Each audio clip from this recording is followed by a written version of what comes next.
We are finally live tonight, and I'm very happy to be yet again the host of another wonderful conversation with one of the authors of FestivalYA 2023, another delicious online edition of your favorite young adult festival. Tonight in my company, we have Lockhart, one of the authors who certainly has captivated you with her books, and a couple of his books will have already been translated into Romanian and published at Trei Books. And if you didn't know which are they so far, I will leave you a link in the chat room and you'll be able to see them, order and read them. But we're not going to focus solely on these books, but also on some other books that the lovely author has written, which can also be found in their original language. So welcome and thank you so much for joining us. How are you today? I'm very well. I'm glad to be here. Amazing. I'm also very glad to host this meeting with you. So before starting, and while the lovely people in the attendance are warming up a bit, I'm just gonna grab one or two quick questions for you. So first of all, because I know that you are not writing under your real name, I just wanted to ask you, who is actually Lockhart?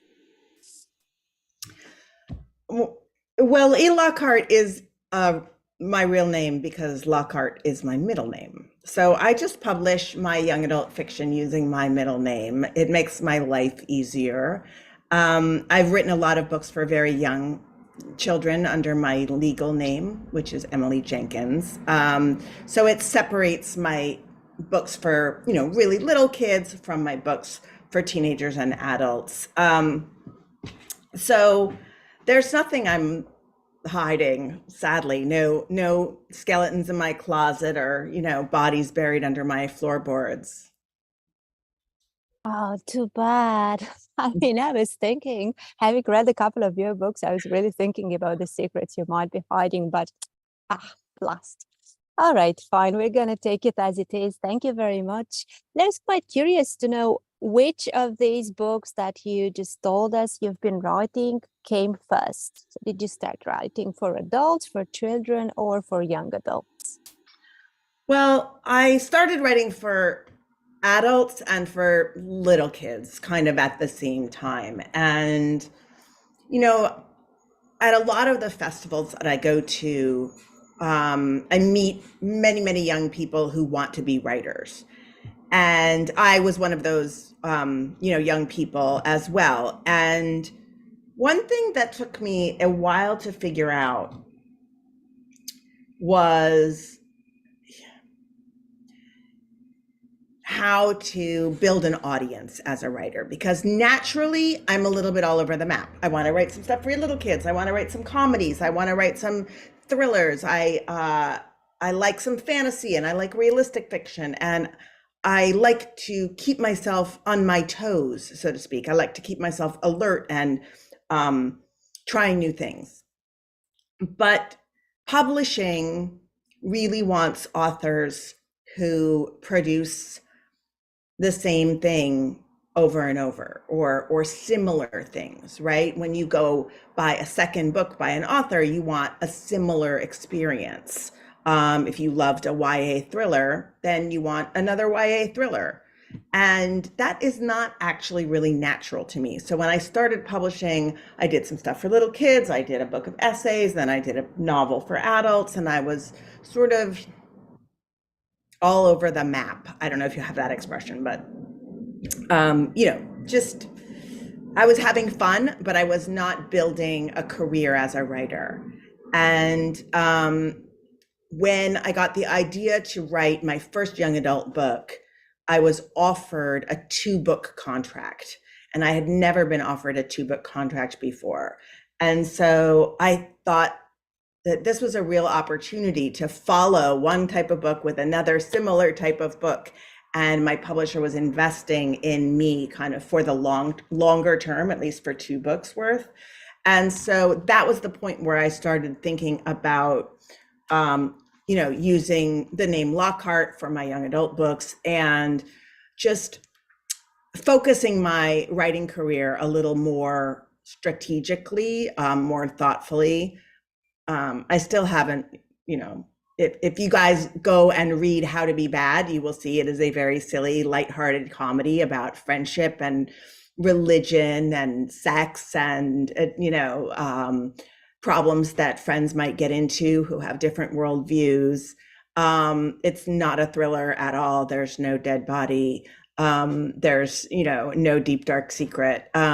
So, I haven't always been super consistent throughout my career, but I have stayed in that young adult sphere, writing for that teenage audience and writing about teenage young women. Wow, this actually makes a lot of more sense now for me. Thank you so much for this. Right. So as I promised, I'm not going to monopolize this conversation because it's supposed to be an opportunity for you guys who have subscribed and who have been impatiently waiting for this opportunity.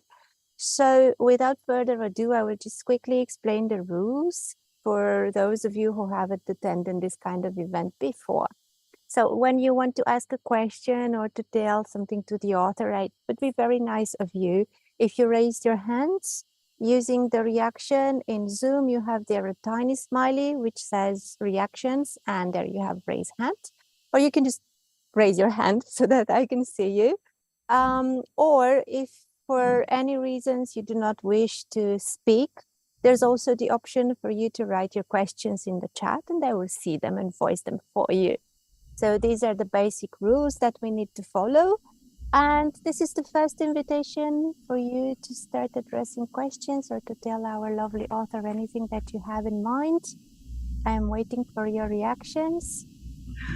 I like to say this when I take questions from the group in any situation.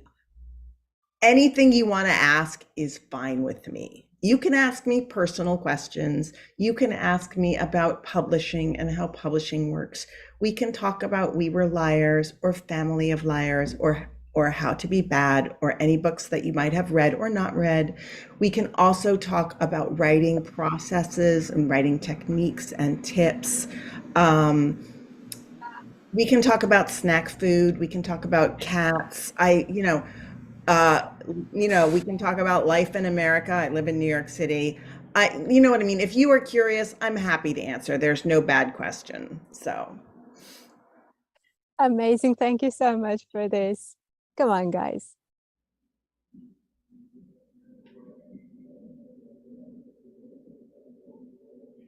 They're being very quiet.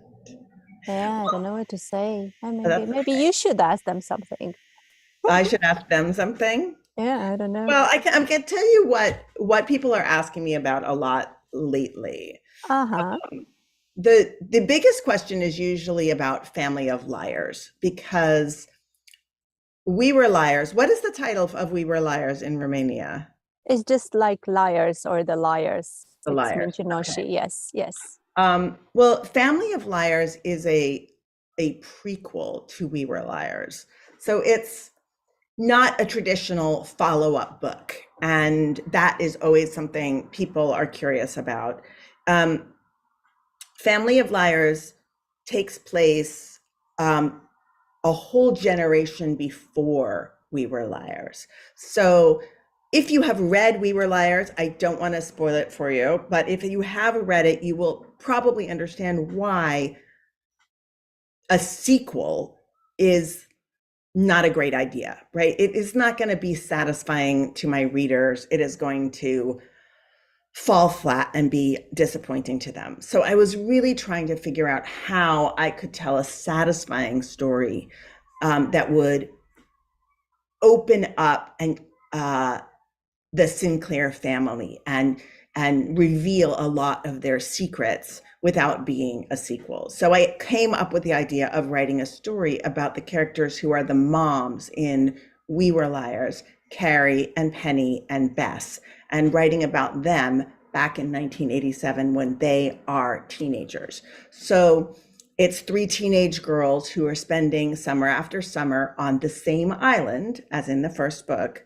And they have spent all their summers there with their family, and then their lives are upended when a literal boatload of cute boys and one girl shows up on the island, and these very attractive people move into the guest house and basically will not leave, and they turn everybody's lives topsy-turvy. And then, you know, some very bad things happen after that. So it really just took me a very long time to figure out how to follow that first book up in some way that would actually be satisfying and actually would open up the world in a way that wasn't just a plain old continuation of the first book. Oh, I see writing advice in the chat. Yeah. I was going to interrupt you just in a second, just to also mention that, guys, if you haven't seen it yet, this is the Romanian version of A Family of Liars. So this is the prequel that the author was just mentioning. And to be honest, I went the other way around and I started with this one. Oh, you did? Yeah, I don't know if it's going to spoil me or not, but anyway. Yes, you did. You should not have read that one first. I'm sorry, but now what can I do? I can start parallel reading them at the same time and see how this goes. But yeah, anyway, I'll just share my experience afterwards. But so far, not having read the first one, I need to tell you that it's very entertaining. So definitely recommendation from my part. Right. So, okay, let's start with the chat. And then I also see Joanna with her hand up, but I will start with the first 2 questions in the chat. Okay, Joanna, because they were the first, and then it's your turn, and then I'll take the next 2. So indeed, first question in the chat. I would love to start writing my own YA novel. What would be the best starting point for this? Okay. So Gemma, I'm so glad you asked that. Because I have a strong opinion. And my opinion is that you do not need to write about your own life, right? I have never been on a private island. I have never been an amnesiac like the heroine of We Were Liars. I have never been a drug addict like the heroine of We Were Liars. I have never had chronic migraines like the heroine of We Were Liars. But you need to find a strong emotion or emotional problem that you do relate to and give that to your main character so that you can write from emotional truth, even if you are writing, you know, a fantasy novel full of dragons or a space opera or, you know, a murder mystery. So at the start of We Were Liars, Cadence has had her first ever boyfriend, right? And she really fell in love with this boy, Gat, who was visiting the island that her family owns. And then she had a terrible accident and was found on the edge of this little beach on the island. And it seems like she's had a head injury because she cannot remember why she was swimming at night all by herself in only her underwear. And she ends up having to go to the hospital, and her boyfriend does not call or write to her. And she can only guess that she has done something to make him hate her, right? They had some kind of terrible breakup that she cannot remember. And so she is really heartbroken at the end of her first real love relationship, and she cannot get any closure. She cannot, you know, he won't talk to her. She has no way to process or get over this heartbreak, right? And the book really starts with after 2 years, she's going to go back to the island and she's going to see him again, and she's still really heartbroken, and she still has never had any closure. And that feeling, Gemma, is a very common feeling, right? Somebody broke up with me and I never got to like work it out or figure it out. And that has happened to me lots of times when I was younger. So even though I'm, you know, not an heiress and not a Percocet addict and all of that sort of thing, I've been heartbroken. And that is the biggest problem as far as Cadence knows at the start of that book, right? It's a very relatable problem that I've gone through. So I took that truth and I put it into a story that I was imaginary. So I think you're looking for like an emotional problem or strong feeling that you are ready to explore. And then you're looking for a story that is going to allow you to explore it. And that, is going to mean that you're going to have to be open and you're going to have to be honest. And that's always a little scary, but that is the thing that is going to make the story sing. Well, thank you so much for this. And I'll just like to follow also with Gemma, because she had a follow-up question, which Sure. says that she would love some advice on staying motivated in order to keep writing. Well, when you are young, it is harder to be motivated because the way I motivate myself is that I have to write in order to support my family.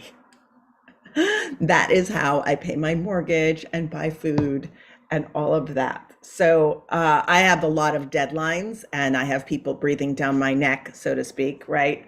Calling me, emailing me, waiting for my manuscripts. And so that helps. But I would say this. You can write a whole novel by writing for half an hour a day. You do not have to sit down for hours and hours. You really don't. If you sit down for half an hour, you can probably write 250 words. And if you write 250 words every day, 5 days a week, you will have written 1,250 words at the end of the week. And if you do that for the whole month, let's call it 5,000 words, just for easy math. So then in 1 month, you've written 5,000 words, and you do that for 10 months and you have a novel, right? It's not a finished novel. It's a first draft of a novel, right? Maybe your novel's a little longer. Maybe you have to do it for a whole year, but it's just a half hour every day, right? Then you're going to have to rewrite it and work on it and figure out the best structure and do all kinds of other things. But I think if you break it down to like, if I just do this one thing that is small, and some days you'll write more, but if you just write a little bit every day, just, you can write, I make a checklist. My goal is 50,000 words. And I say, okay, Monday, 250, Tuesday, 250. I often write, a lot more than that because I'm a professional writer, but I can set up a schedule, right? I say, Thursday I have to go to the dentist. So Thursday, only 250, right? Friday backed up to 1,000 words in the day. And I'm a slow and steady writer like that, like just a little turtle chugging along, but you can write a novel in a year that way. Yeah, that's amazing, with baby steps, right? It can become giant steps. Thank you. Joanna, it was your turn. If you'd like to ask your question now. So I just wanted to start with the fact that your novel, We Were Liars, was the first book I ever cry on. So it was my first heart melting. So before that, I was very insensitive, and I was so rock hearted, and your novel was it shocked me, like the sorry, I have emotions. I'm really emotional now. It's just one of my soul books, and I really want to thank you for building such a genius book, because when I go back in the book and I see all the details and all the how can I say, all the Clues? Yeah, the clues, all the clues. I'm like, how did I not notice that? It really heartbroken me, the final.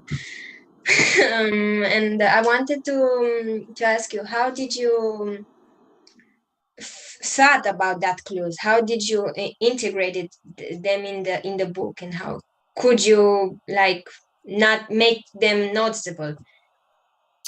Thank you for asking that and for everything that you said. That's very meaningful to me. The first version of the book, the clues were much bigger. and more obvious. And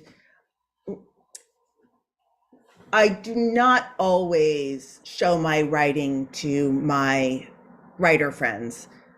I generally prefer to just work on something by myself. But with We Were Liars, because I was wanting to have a big plot twist, and I had not written a book with a big plot twist before, I showed it to a couple friends without telling them anything about the book. They did not know what kind of book I was writing at all. And I asked them, please, to just write in the, margin of the book, what did they think was happening? Like, so when they saw something that seemed like a clue, or they had a theory about what was happening or what had happened to Cadence or what had happened between her and Gat, I wanted them to write it in the margin.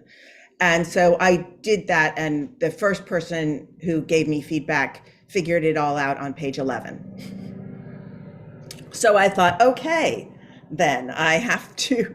So I pulled back. And so mostly I was making the clue, like the hints and that stuff much lighter, much more delicate. And so I would show it to a new person who knew nothing about it each time. And I did that, I think, about 3 times to try to get it. So, because the editor who's working on it already knows what happened, right? And the agent who represents me, she already knows what happened. So it's very different when you get a read from somebody who has no idea what the story is, because they can look with fresh eyes at it. And that was really, really helpful.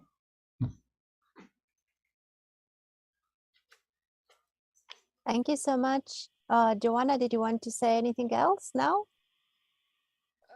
That I really read it like in one day because it was so entertaining. I didn't suspected anything because I was chill. It was everything sunny. It was sunny, like on the beach. Sure. I was I was enjoying, and like the fourth part, it was like a rock in the hard truth in my head, and I couldn't believe. I first thought I was like hallucinating, and yeah, I just wanted to thank you for, and I'm really looking forward to the prequel. Thank you so much. Very interested. Thank you. That's amazing, Joanna. Thank you so much. Ilinka, I can see you with your hand up, but we'll just take a couple of questions from the chat because those were the first. So we'll start with Adelina. She says, hi, I was mesmerized by how you write about what kind of relationships teenagers can have with their family and how it can affect their identity and future. Would you like to write something again about intergenerational trauma, or maybe something disturbing or creepy for teens? Yes. The next project I'm writing will be very much in that same vein. It's not finished yet, but I also think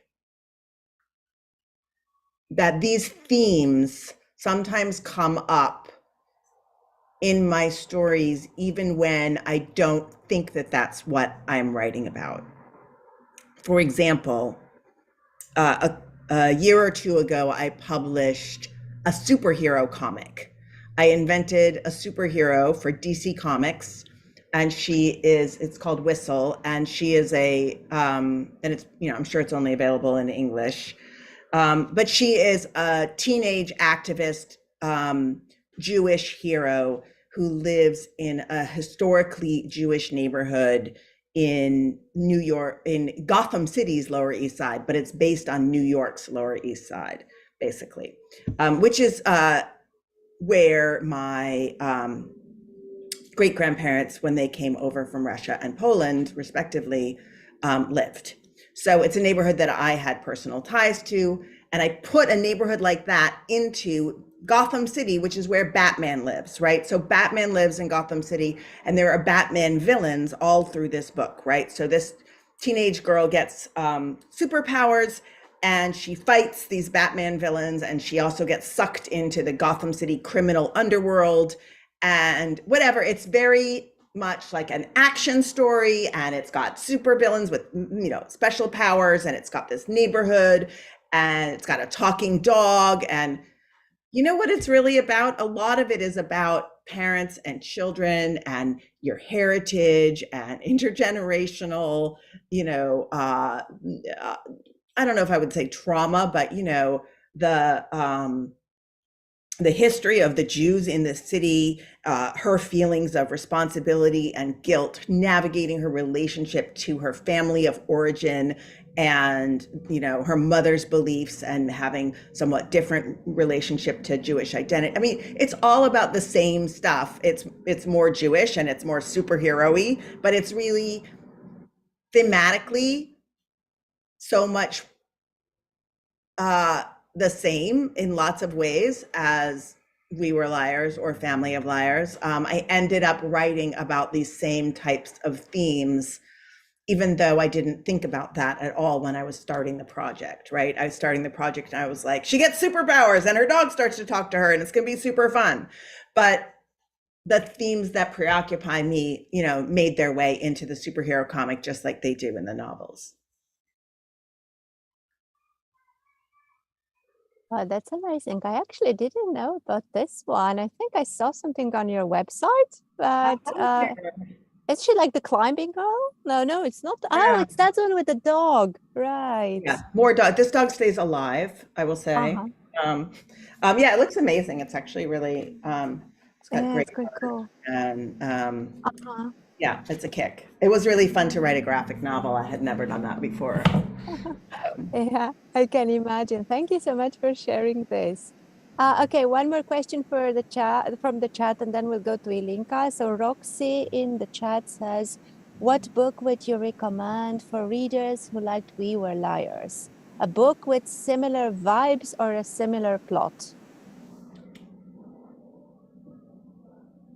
Well, I usually recommend John Green, but you may have already read John Green. But he is one of my favorite young adult novelists, and I'm sure he's published in Romania. And if you like We Were Liars, I think the book to read by John is An Abundance of Catherines, which is about a former child prodigy who has had, I believe, 19 girlfriends, all named Catherine. And he goes on a road trip with his best friend to kind of uncover the mystery behind the very first Catherine. And so he was writing stories that have a bit of a mystery, or at least that's true of Turtles All the Way Down and also of Paper Towns, that also have like that really intense friendship dynamic between the characters that I think is also part of what people respond to in We Were Liars. They want the mystery, but they also are looking for that kind of representation of like genuine and complicated teenage friendships with a little romance. And, you know, I think that combination I love, and I love getting to write it. And I think that's true in John's work. Thank you so much. Actually, John was one of the former guests of FestivalYA, in the past. So yeah, I would say that the public in Romania is quite familiarized with his work. So thank you so much again for the recommendation of reading John. To be honest, I'm very ashamed to say that I haven't read him yet. But yeah, now that you're saying, oh my God, yeah, I have to go back to the classics. Stars. He's really, which is very, very sad, but his other books have maybe more of like a plot and more humor, and they are not such a 15 tissue All right. iFest. All right. Yeah, thank you so much. Ilinka, I think this is your turn now, please. Actually wondering, how did you manage to successfully co-write a novel without it feeling disorganized or the writing style changing? Because I wanted to write one with a friend, and we both can write stuff on our own, but coming together, even if you have the plot and ideas, it's just a lot more difficult writing with one more person than alone. Yeah. So the question is about how to be bad, which I think it's called How to Be a Bad Girl in Romanian. And that's a book from a while ago. I think it came out in 2008 in the USA. And I co-authored it with Sarah Mlanovsky and Lauren Myrico. And we did it the easiest way. And the easiest way is each person writes one character. So in that book, we each chose a character and we talked about our characters and we created characters who would have conflict with each other, even though they were three good friends who went on a road trip together. So, for example, the characters have different economic situations. One of them is really, really hurting for money, and one of them is quite wealthy. They also have different religious situations. One of them is Jewish, one of them is Christian, and one of them is an atheist, and their beliefs come into conflict. They also have different ideas about romantic relationships and sex. And nonetheless, they're all friends. They've all been working in one restaurant together, and they take off on this road trip for a couple of days in Florida. So I wrote one character, I'm going to forget the name of this character, so it's so long ago, but I wrote the character who starts out working in the kitchen and has the boyfriend, and they're on the way to go see her boyfriend. And Sarah wrote the Jewish rich girl character, and Lauren wrote the Christian girl who lives in a trailer park. And those were all characters that connected to our backgrounds one way or another, in different, we were bringing our own personalities. So we alternated chapters, and we wrote the whole first half of the book without knowing what was going to happen. So when we wrote our chapters, we would each try to set the other person up for success. So if you look back at that book, you will notice that kind of at the end of every chapter, it's almost like we're handing a ball to the next person. There'll be a cute guy that they meet at the end of a chapter, or a problem that they encounter at the end of a chapter, or they arrive somewhere new at the end of a chapter, so that there's always something kind of exciting for the next author to work with, right? So we were always trying to sort of set the other person up for success and, surprise them and make them laugh.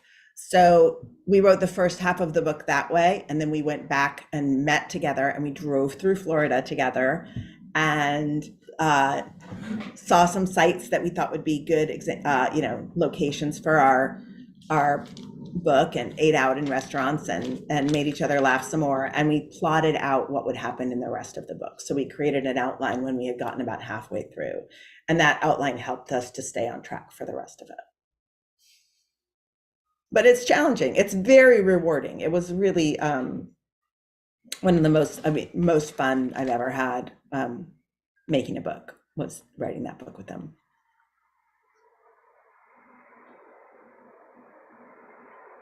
Thank you so much. That was a very, very lovely experience. Ilinka, I hope you had your answer. I can also see Stefan with his hand up.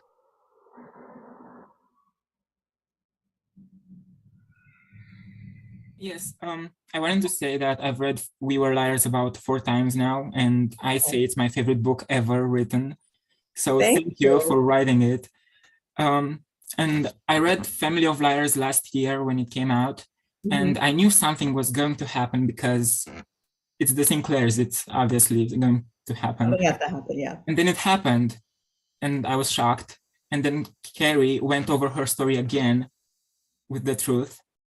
And somehow it destroyed me even more.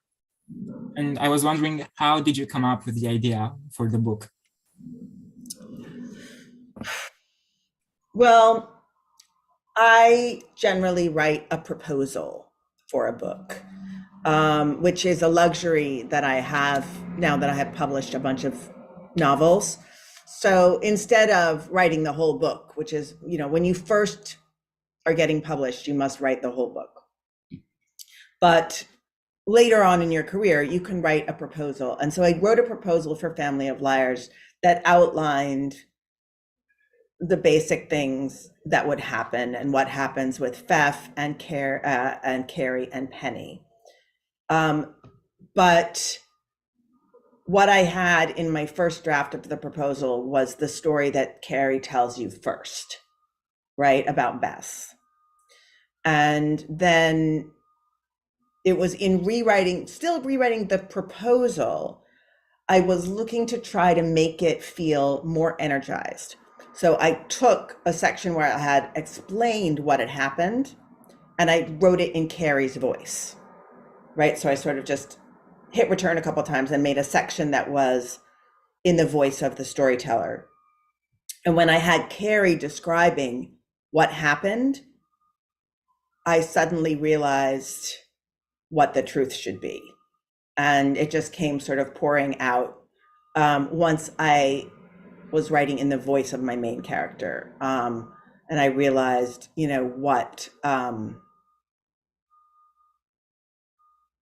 what she really would be feeling about what had happened,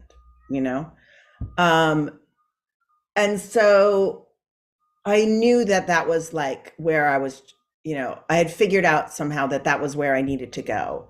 And then I searched for fairy tales that would help me to tell that story the best possible way, because I knew I was going to have a fairy tale element. So I took some time and I read a ton. I always knew I would use Cinderella, but Mr. Fox and Hidden Pennies are the other the two fairy tales, and finding the Mr. Fox fairy tale took quite a while. I was like looking for a story that was gonna basically a story about a bad prince, right? And I was looking for a story about a ghost, but it took me. I had to read a lot of fairy tales, and then I had to figure out how to tell the two that I had chosen in a way that was going to help me build to where I needed to go with the story. So then that was all sort of layered in at a later stage.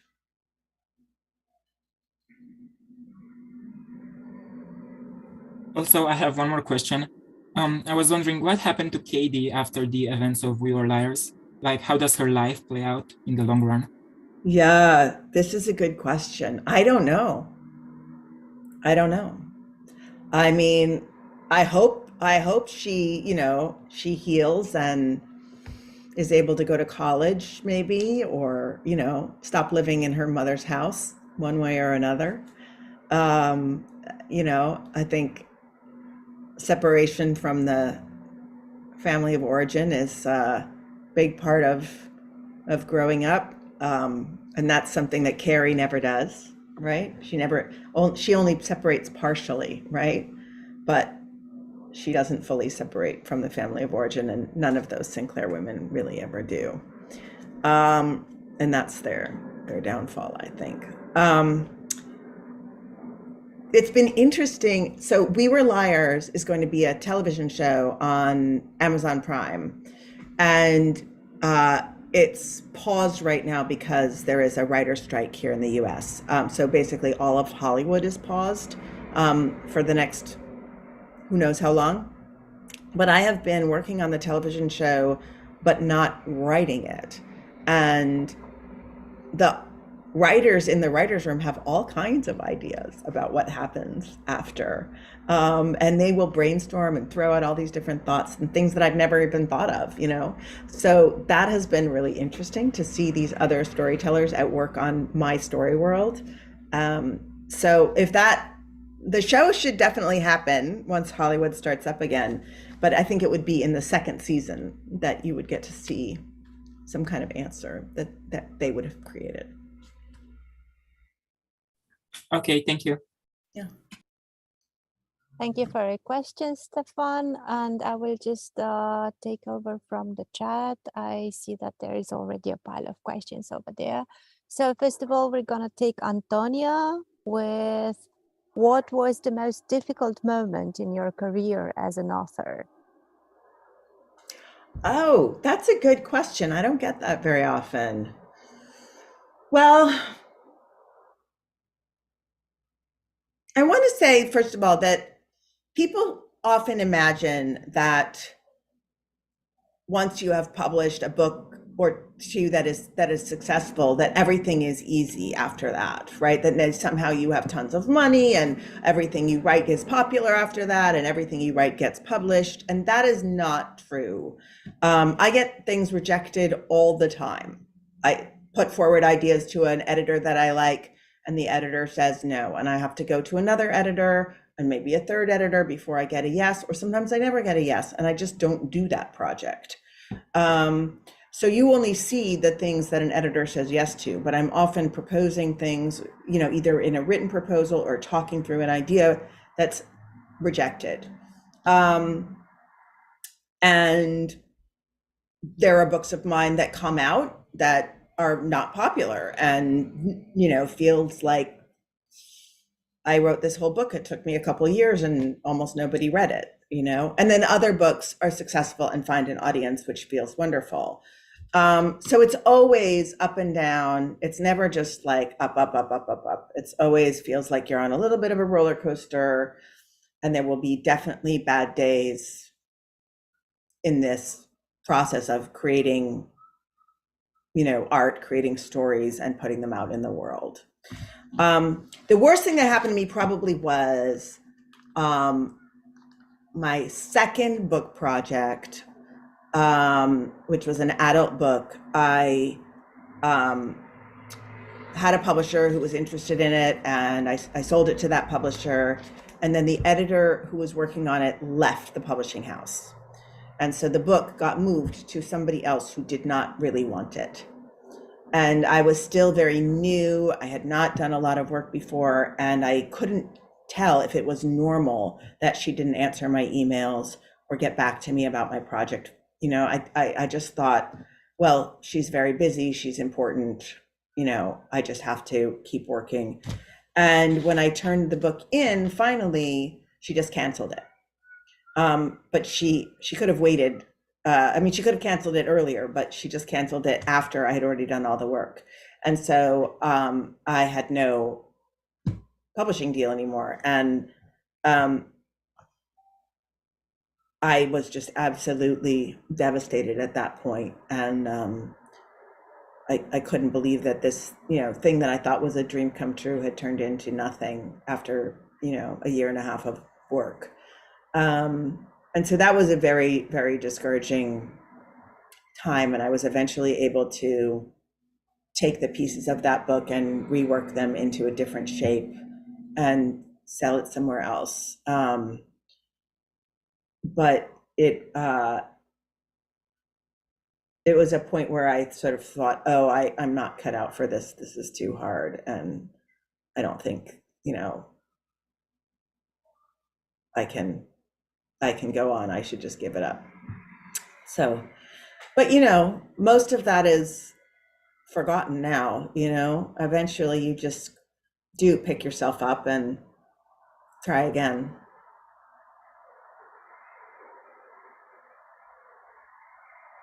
And I think this comes to show us how important it is, and the thing that I keep seeing on in the acknowledgements at the end of the books that I'm translating, and I keep hearing from the authors that I'm interviewing, is how important it is to have a support group and how important it is to have people around you who can understand what you're going through, and how important it is to have a good editor.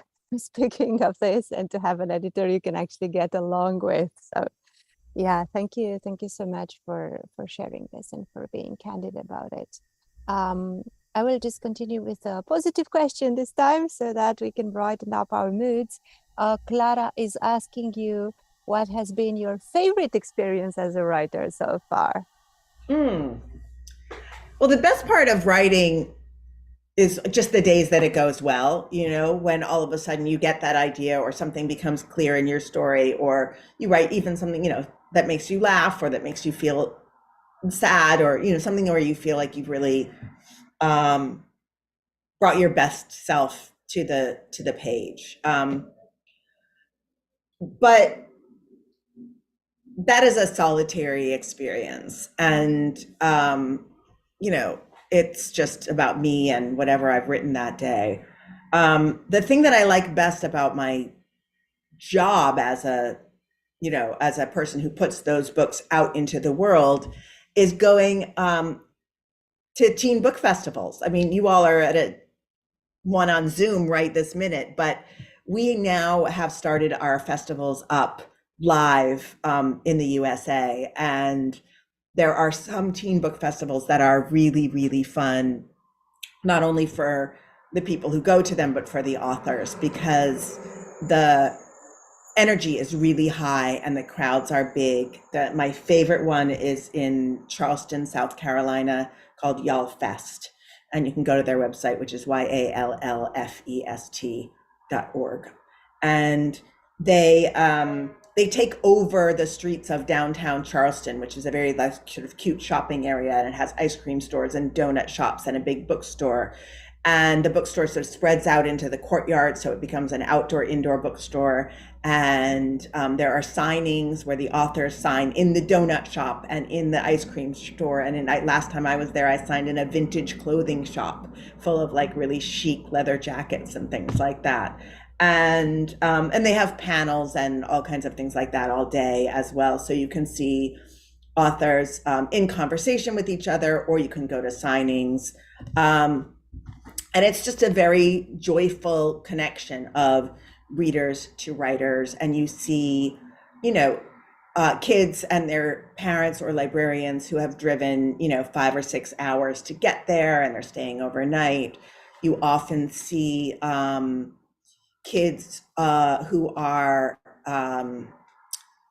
gay or lesbian or transgender, or somewhere in that LGBTQIA spectrum, who have traveled really far to come to a community that accepts them, because they are not living in a community where there is very much support, and they are reading authors who identify like they do, and connecting with role models, and connecting with other teenagers who identify that way. And so there's a sense of people finding each other, whether it's because of their sexual or gender identity, or because they're just readers, right? It's like, oh, I love science fiction, or I love, fantasy, paranormal, romance, and finding each other that way. But everyone is like finding their people at these festivals, and I get to be a part of that, and I feel very lucky. Yeah, I can imagine the vibe, and I think it's quite amazing. We also have a couple of festivals, and I'm very happy to say that in the last years, they're starting to have a stronger and stronger young component, and I'm very happy about this. And I really, really wish that at some point we're going to have this FestivalYA live as well. I'm sure you will. Thank you. Fingers crossed. Right. I can see that there are 1, 2, 3, 4 more questions. I think we have time for all of them, which is great. Okay. So first from Gemma, I remember reading We Were Liars for the first time, and the twist at the end was so incredibly shocking for me. My first reaction was anger, because how crazy was it? How did you come up with the idea for this twist? Was it always your plan to include the twist? And what was the reaction to the twist by peers, fans, and so forth? Well, it was always my plan. I started out with the location. I had the idea that I wanted to write a book set on a private island that was owned by one family and had a bunch of houses. And I liked that setting, but I couldn't figure out for a long time what would happen on this island. And I didn't really know who the characters were on this island. So I'd sort of been carrying this idea around for a while without figuring out what the story was. And I often start with a setting. That's pretty common for me. I'll sort of see a big weird house, or you know, think about summer theater camp or something will, you know, interest me about a setting, and then I look for a story to tell that connects to that setting. But I didn't know what happened, and then one day I sort of figured out the whole plot in one big brainstorming session. So it was always going to be the ending. The reaction was mixed. I mean, the book was popular, but I know that a lot of people, you know, threw the book across the room and were angry at it. And then other people, you know, cried and loved it. And, you know, some people felt that it was a sucker punch. You know, I don't know if you know that phrase, but, you know, like, you know, come here, you know, not fair play. I'm not in the business of making everybody love me. I'm in the business of telling a story that I want to tell as truthfully about human beings and emotions as I know how, and trying to make something beautiful that I'm proud of. You know what I mean? Like, I'm not in the people-pleasing business. If I was trying to please everybody, I would be a liar. I would just be making, I don't know, chocolate bars. So I just have to accept that not everyone's going to like it.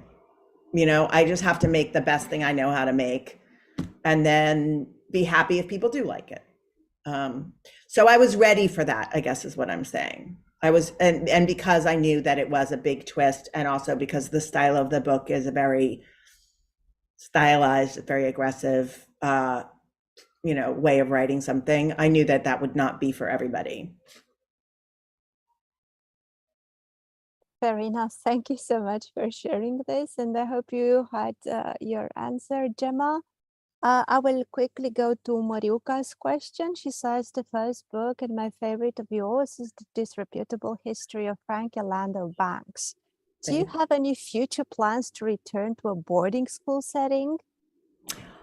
I am so glad you asked that, because my book, Again, which is only in English at present, is set at Alabaster Preparatory Academy, which is where Frankie Landau Banks goes. So Frankie is not in this book, but it is the same boarding school, and deals with some of the same issues. It is a love story set in multiple universes. So in lots of ways, it's a very different book than Frankie Landau Banks, but it's a comedy with a love story and a lot of other issues kind of merged in. So if you liked Frankie Landau Banks, I think you would probably like Again. Yes, perfect. Thank you. Thank you, Mariuka. We're now going to take Adelina's question. She's asking, what is your favorite breed of cats? Oh, I like a cat that I get from the rescue place. Whatever, I have a calico and Best kind. And a white stripy. They're both just domestic. I mean, you know, Taylor Swift has these Scottish fold cats. If you like Taylor Swift and you have not Googled Taylor Swift cats, you really should. She has these Scottish fold cats that have sort of like these flat ears. And anyway, I've gone down that internet rabbit hole, and I do like a Scottish fold cat. But what I actually have are just rescue cats from the, you know, they were found on the streets in New York City, and they're just, you know, I'm going to love whatever cat lives with me, pretty much. That's kind. I totally agree with that. I'm actually petting my black one right now. Oh. He insists on being with me during these Q&As. I think he really loves YA as well. Right. Okay. I also have a question from Roxy. You mentioned you write books for children, which I think is great. I really love reading literature for children. And I want to ask you if you have a favorite middle grade book. Oh. Well, I mean, there are a lot. I'm running through a lot of things in my head. This is sort of an old one, but it is one that I have reread a number of times to come back to. It is Rebecca Stead's When You Reach Me. Is that published in Romania? It won the Newbery here. No? I don't think so. It doesn't ring a bell. I don't know. Okay. No, not It was a really. big book here from about 20 years ago, and it's got a wonderful plot twist, and it is very, very satisfying. When You Reach Me by Rebecca Stead, Staead.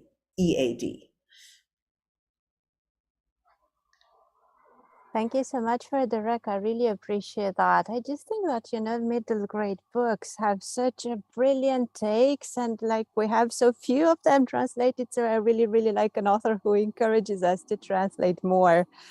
Thank you. Okay, let's see. Mariuka has just put on a link, but it's in English, right? It's not translated, right? Yeah. No, it's translated. It's translated. We also have it. It's translated. Yes. Oh my God. That's great news then. Okay, guys, so then you have the link to buy it. Oh, okay. Okay, good. Good news. Thank you so much. So it's translated. Yay. Okay, I gave you fake information. I'm so sorry about that. Okay, quickly with Clara, and then we have Stefan and then Linka as well waiting. So Clara is asking, what is your favorite Taylor Swift album? Oh, Lover. There you go. That was a quick one. Ilinka, you go first. So you said at the beginning that you don't need to write something about your own experiences. And I was wondering if you have any tips on accurately portraying an illness or an addiction that you don't have any experience with without seeming like ignorant or insensitive. Yeah, that's a very good question.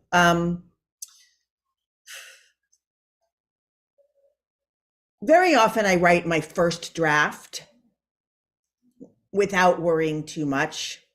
And I know that there will be things that I got wrong or that are not as thoughtful as I want them to be, but I let myself not worry too much, because it's hard to write a first draft and you can get very tight thinking, oh my God, what if I'm saying the wrong thing? Oh, what if I'm not doing it right? What if I don't know enough? And you can procrastinate writing until you know every single thing about migraines in the world, right? And think, oh, you know. So what I often do is I write as best as I can about whatever it is, and then I begin to research and I work that all of the things that I learn into the rewrite, so that I'm being thoughtful.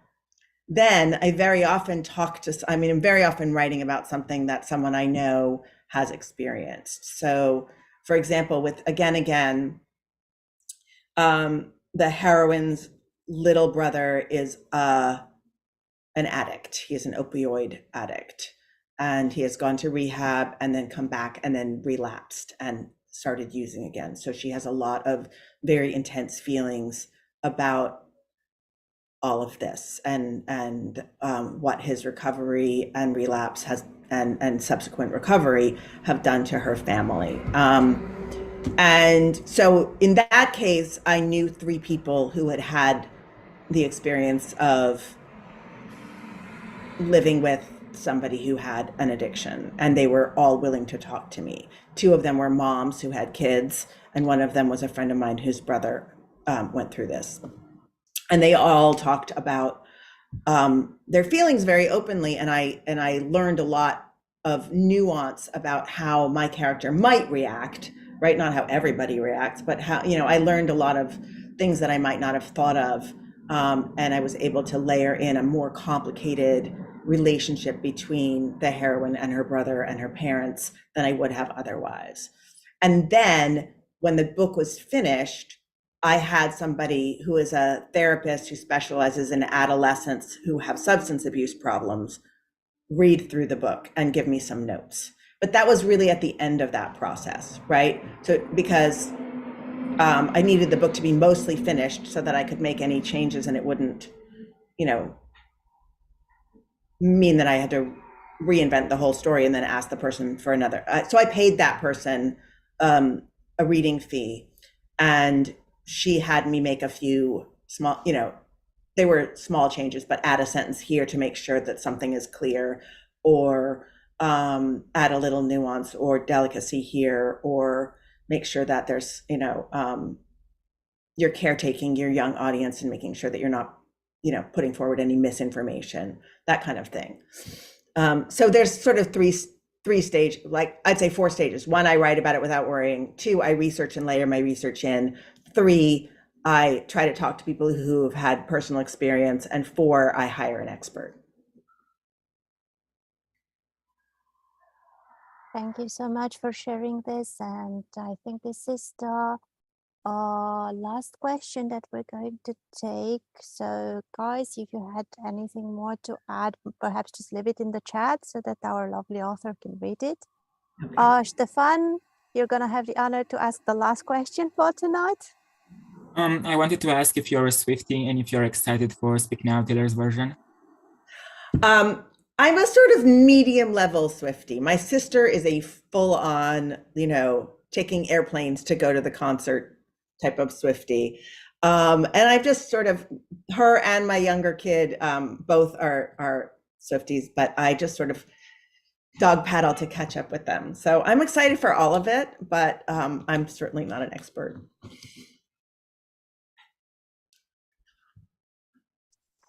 Thank you. I think it's very lovely that somehow we kept alternating these kind of questions between what kind of music are you into and what were your very bad experiences and what's your advice on writing. And this is what you get if you told us that we can ask you basically anything. So yeah, well, I mean, it's not, Cats, Taylor Swift, young adult, it's all, in one. Exactly. It's a very, very nice, large, and very, very colorful pool of joy. Yeah. Great. It's nice to be able to talk to you all across the ocean. Thank you so much for hanging out with me. Yeah, this was an amazing experience for me. So I'm just gonna profit for 1 more minute of your time and just show off this book again, because this is the most recent one that has been published in the Romanian translation. I remind you guys, if you don't know about this one, it's the prequel to We Were Liars, which is Mincinoșii in Romanian. And this is O familie de mincinoși, so a family of liars, which comes before. Just as the author explained to you, this comes before. So don't do it the way I did it. Don't read this one first. But anyway, I'm just happy that I'm going to enjoy the whole experience anyway. Right. So this was us. Emily, I will just give you the last words for tonight, if you agree. It's already night for us. I know that for you it's the middle of the day. So if you have any kind of message to your readers from Romania, we would be very honored to listen to it. Well, I'm just excited that so many of you are writing. It was really nice for me to get to talk about writing. So those of you who are writers, I hope you will just hold on to the idea that you just really only need to write a little bit a day to get where you want to go, and that you're trying to put your heart on the page. And those of you who are readers, I want to say thank you for spending this time with me and for giving my stories your attention. I feel very lucky. We are very lucky to have you and to have your stories, both in original and translated. And thank you again for your time and your availability. And guys, I would like to remind you that you can follow Lockhart also on Instagram, on her website, on social media. So try to keep up, because she is probably going to have a lot of other lovely projects. Thank you again. Have a great day. Have a great night, everyone.